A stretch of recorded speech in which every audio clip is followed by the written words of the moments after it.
Good morning, everybody. I created my own quote today. So here it is. When you step into being heart led instead of being led by your thoughts, the outcome is astounding and you will change your world. So, Tamara and I wanted to talk a little bit today about uh, living kind of intuitively opposed to living in our heads and what we might call like the ego, um, which not everyone knows what that is. So we thought we could touch on that, what an ego is to us, at least, or what we thought it was, because we had talked about that a little bit Mhm. too. Um, so, yeah, like we were talking about your son this morning and something that had happened with him. So maybe you can lead us out with that. Yeah, for sure. So, um, there's a couple things kind of leading up to. I didn't even know where our conversation started, but Lane, my son, who's 12, he was having kind of a little bit of a hard time sort of processing his emotions. He couldn't figure out why he was feeling sad and super overwhelmed. And he was like, Mom, I don't know why I'm feeling sad. Like nothing sad is happening. What's going on? And so the conversation came up about being an empath. And once we got into this conversation, he had realized he's been helping a friend at school who's been getting bullied lately. And he was taking on those emotions and feeling them. And he was like, that makes sense. Like, that's why he was feeling sad. And so we had this little conversation about it. And he'd shared how his whole day just kind of felt really off at school.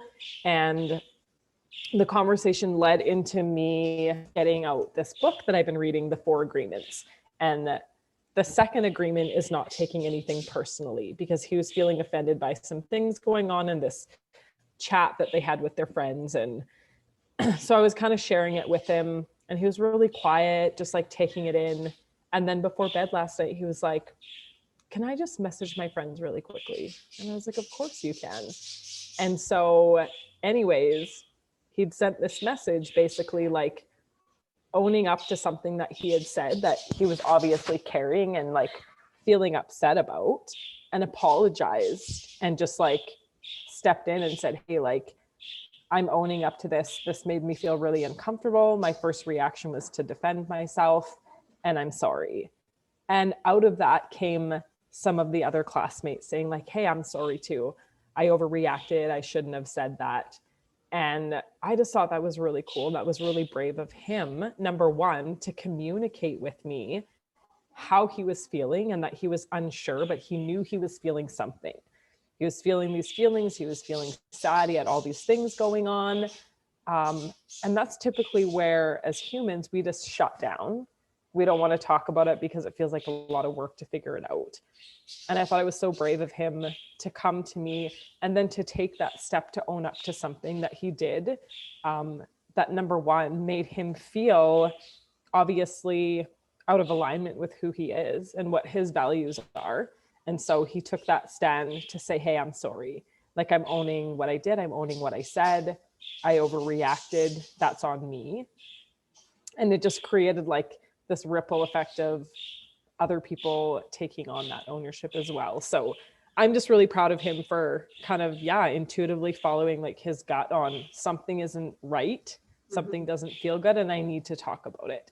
And then he went to bed just feeling so much better after our conversation. And yeah, so I just think there's so much power in just following your heart and following whatever it is that aligns you to your goals and your values that you have.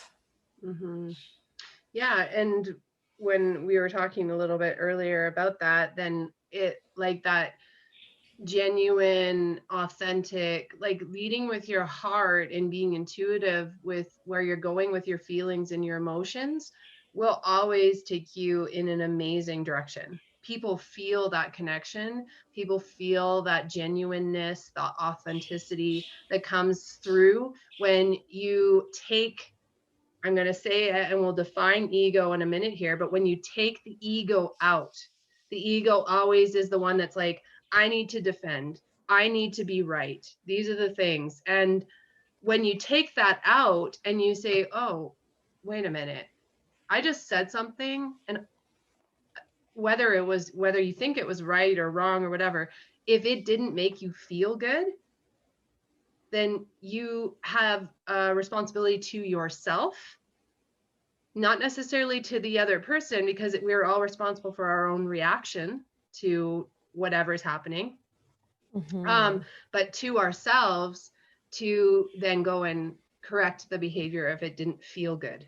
And when you do that, it gives people that are receiving it the opportunity to step into that with you.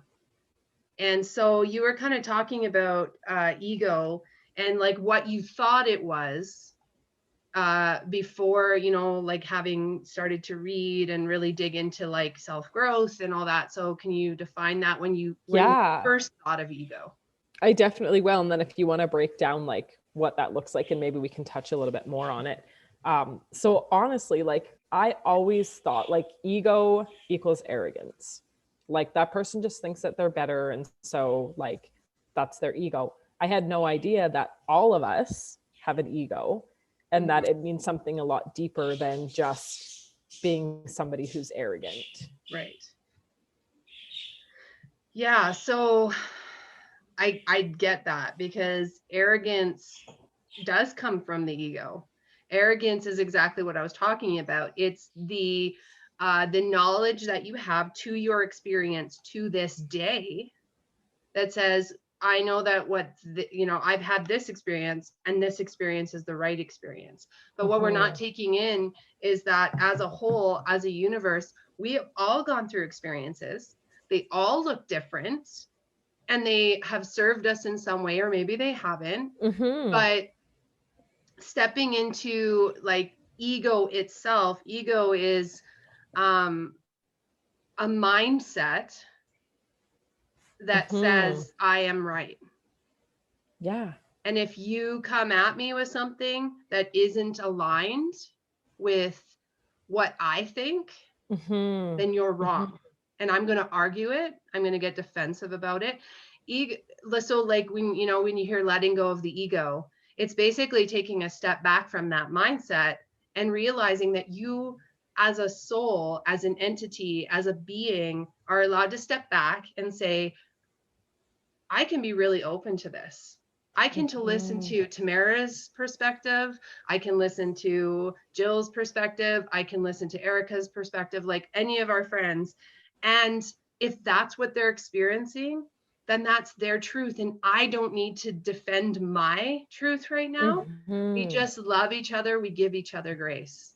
Yeah, Is there absolutely. anything else that you could add to what you think ego is now? Yeah, I want to add something that it was actually what I was talking about reading in this book. And I think I'm just going to read it because it really just touches on like when someone else says something, we don't have to take that personally Mm, because that's their opinion, that's their thought, that's their world that they're in. And so it actually says in the second agreement, and the four agreements is not to take anything personally. And it says, when you take things personally, then you feel offended and your reaction is to defend your beliefs and create conflict. You mm, make something big out of something so little because you have the need to be right and everybody else is wrong. You mhm. also try hard to be right by giving them your opinions. Yeah. And I thought, like, that is so powerful because that is literally, that is the ego. Mhm. When you feel the need to defend um, whatever your thoughts are because somebody else is sharing theirs, Right. it just creates a bigger problem than it needs to be when we can just sit back and hear out and be open to somebody else's opinion and their thoughts. And Mhm. their experience is what has created that thought and that opinion for them. Yeah. Same as whatever experiences we've been through have created. And the opinions and thoughts aren't always going to line up with other people, but that doesn't mean there's only one right.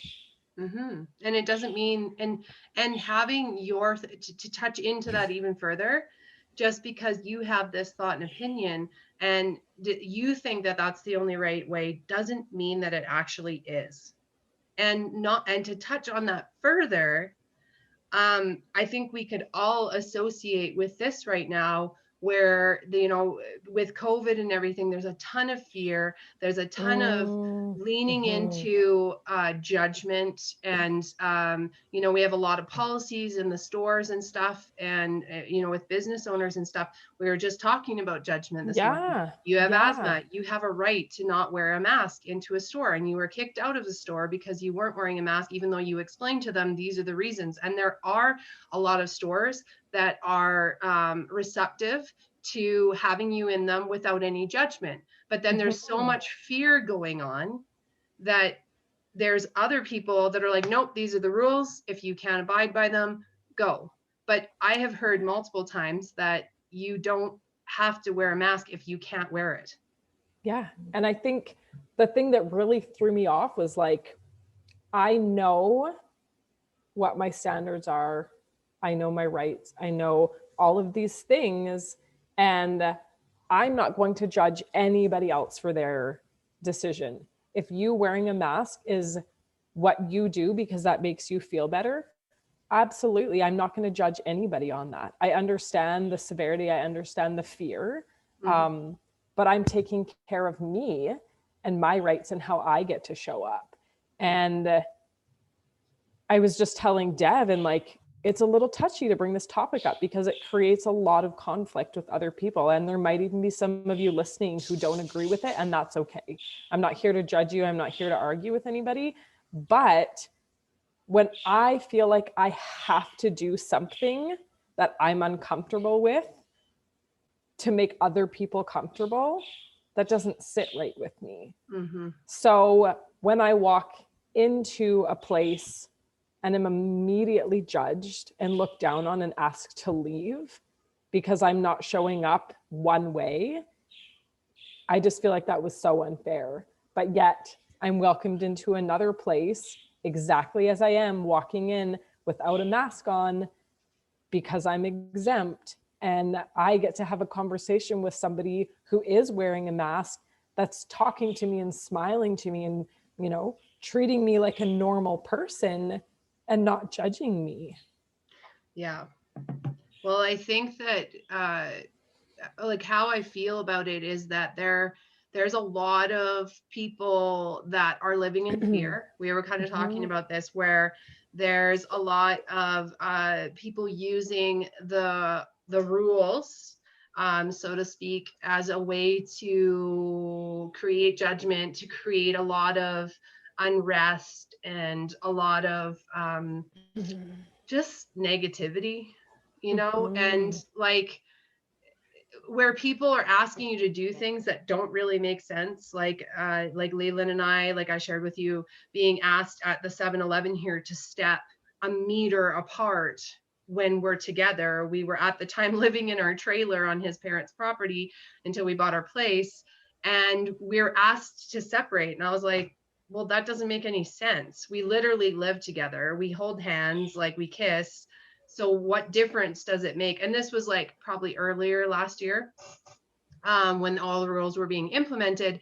And she's like, well, that's just the rule of our store. And I'm like, well, that doesn't make any sense. And I have never gone back there because of that, because it was rude. It just because you have a certain way of thinking does not give you the right to be rude to other people at all. And Absolutely. I feel like a lot of people are living under the camouflage of fear, and they're saying, well, this is just the way it is, so I get to be rude and I get to tell you and express all my things, and guess what, you don't get to take offense to this because I'm right, and that's it. And And this is, that's what it feels like. That yeah. is the cold hard truth of what I've seen from a lot of people. The fact that going on Facebook, you can't post stuff because this is my body. I get to do the things that I feel good about doing. And if you post something that is going, especially right now, that's going to possibly offend someone, and you're like, oh, I better not post that. Well, guess what? You're going to, there's never going to be a time where you might not offend somebody. This is my truth, and this is how I'm going to show up. Exactly what you said is so accurate and so to the point, but yet so I don't know how to, like, I think that working through that is just showing up the way we are. And then it might mean that there are some people that are just not going to like what we have to say. Yeah. And that's okay, because that's just us showing up in our truth. And it comes right down to not taking anything personally. Yeah. And I think if we can all show up that way and not take offense to what other people's beliefs are and what other people's opinions are, what other people's experiences are, and just love people for the fact that we are human beings put on this earth to love one another, Mm-hmm. everything is just going to flow a lot smoother. And I mean, if we could live in a world like that, right? Could you imagine? Yeah. But really, we're just here just to love. I'm not here to judge anybody for their choices and their decisions, because I'm learning as I grow more and more that we all have our own shit. Yeah. And we don't, I don't know. I'm like having that moment where I feel all these things in my head and then I just have a hard time putting them into words. Yeah. But we just need to show up in love, but in our truths at the same time. And that's exactly what we're doing. Yeah. No, I mean, really, there's no other way to describe it than that. I just think that being okay with, okay, so like you were saying, it doesn't feel good to not show up for you, to not be authentic to you. So by people pleasing, by saying, oh, well, this might, like I was sharing with you, like last night about the quote that I put on there. And there's Mm-hmm. like one part in my quote that says, I'm going to, it's talking about showing up with love right now with everything going on in the world. But there's one part in there where it's like, I'm going to smile at the people that are passing me. And the first thought that clicked through my head was, well, then that means that I'm not wearing my mask. And oh no, like what if someone comes on here and because of this quote that was not written by me, but I posted it, someone may take offense to that and be like, what? You don't believe in wearing masks? Well, guess what?